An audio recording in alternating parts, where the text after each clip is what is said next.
कहानी सच की जीत। उत्तराखंड के एक छोटे से कस्बे में निखिल नाम का एक साधारण सा लड़का रहता था। उसका घर कच्ची दीवारों वाला था। छत टीन की थी और बरसात में अक्सर पानी टपकता रहता था। उसके पिता एक छोटी सी किराने की दुकान चलाते थे और माँ घरों में सिलाई का काम करती थी। पैसों की तंगी हमेशा बनी रहती थी, लेकिन उस घर में एक चीज की कभी कोई कमी नहीं थी, संस्कारों की। निखिल को बचपन से ही सिखाया गया था कि हालात चाहे जैसे भी हों, सच और मेहनत का साथ कभी नहीं छोड़ना चाहिए। स्कूल में वह पढ़ाई में भी बहुत तेज था, पर उसके साधारण से कपड़े और पुराना बैग देखकर कुछ बच्चे उसका मजाक उड़ाते थे। कई बार उसे बुरा लगता, लेकिन वह जवाब देने के बजाय किताबों में मन लगा लेता। उसे विश्वास था कि एक दिन उसकी मेहनत ही उसकी पहचान बनेगी। एक दिन स्कूल में घोषणा हुई कि राज्य स्तर की एक बड़ी प्रतियोगिता होने वाली है।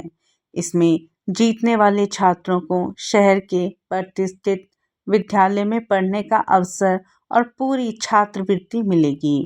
यह खबर सुनते ही निखिल की आंखों में चमक आ गई।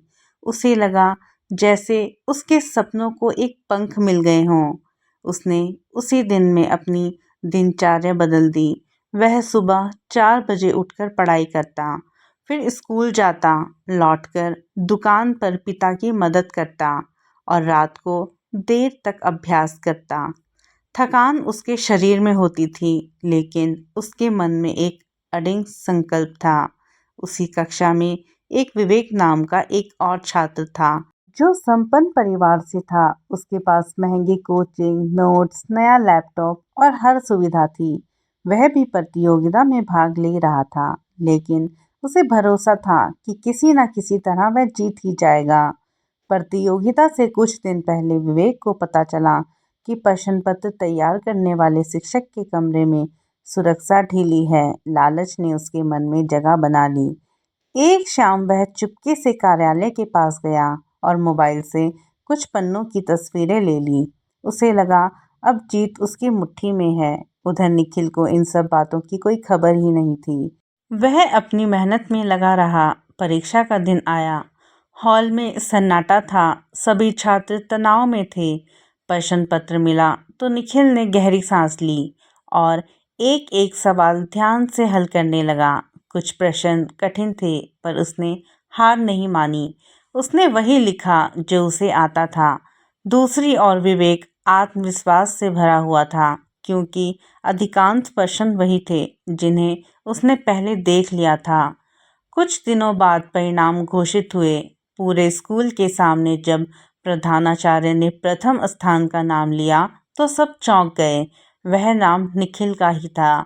तालियों की गड़गड़ाहट गूंज उठी। निखिल की आंखों में आंसू आ गए। उसे अपने माता पिता की मेहनत याद आ गई।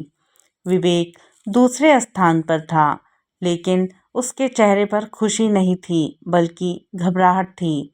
तभी एक शिक्षक ने बताया कि परीक्षा से पहले किसी ने प्रश्न पत्र के कक्ष में प्रवेश किया था। जांच शुरू हुई। सीसीटीवी फुटेज देखी गई और सच्चाई सबके सामने आ गई। विवेक का चेहरा पीला पड़ गया। उसे प्रतियोगिता से अयोग्य घोषित कर दिया गया और स्कूल में चेतावनी दी गई। उस दिन उसे समझ आया कि गलत रास्ते में मिली बढ़त कभी अस्थायी नहीं होती। निखिल को छात्रवृत्ति मिली और वह शहर पढ़ने चला गया। वहाँ भी उसने अपनी सादगी और मेहनत से सबका दिल जीत लिया। उसने पढ़ाई के साथ साथ छोटे बच्चों को ट्यूशन पढ़ाना भी शुरू किया, ताकि घर का बोझ हल्का कर सके। सालों की मेहनत के बाद वह एक जिम्मेदार अधिकारी बना। सबसे पहले उसने अपने कस्बे में एक अच्छी लाइब्रेरी और अध्ययन केंद्र खुलवाया, ताकि जिन बच्चों के पास साधन नहीं है वे भी बड़े सपने देख सकें। उद्घाटन के दिन उसने कहा, सफलता पैसे या चालाकी से नहीं, बल्कि निरंतर मेहनत और सच्चाई से मिलती है। भीड़ में खड़ा विवेक यह सब सुन रहा था। वह आगे बढ़ा, निखिल से माफी मांगी और स्वीकार किया कि उसने उस दिन गलत रास्ता चुना था। निखिल ने उसे गले लगाकर कहा, गलती से सीख लेना ही असली जीत है। उस दिन के बाद विवेक ने भी मेहनत का रास्ता अपनाया और धीरे धीरे अपनी पहचान बनाई।